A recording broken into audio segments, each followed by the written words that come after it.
Today in the Gospel according to St. Luke, chapter 1, verses 39 to 45, we meet Mary setting out and going in haste to a Judean town, where she entered the house of Zechariah and greeted her cousin Elizabeth. When Mary greeted Elizabeth, she was filled with the Holy Spirit, and her womb leapt with joy.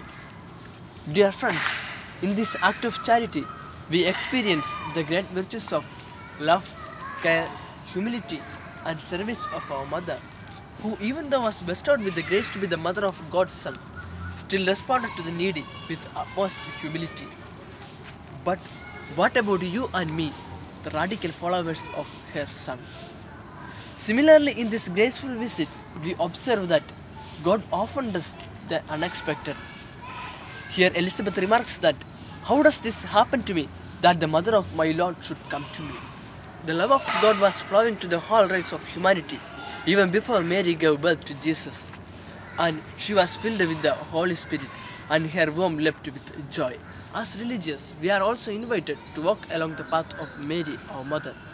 As she responded to the needs of Elizabeth with love and humility, we too must imbibe with the same missionary spirit, that to spread the good news with joy in our actions and in our deeds.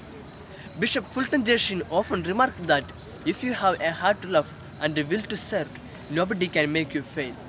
Dear friends, as we are reflecting on this rare visit of Mary to her needy cousin Elizabeth, let us ask to ourselves, am I ready to help my brothers and sisters in need, irrespective of my position?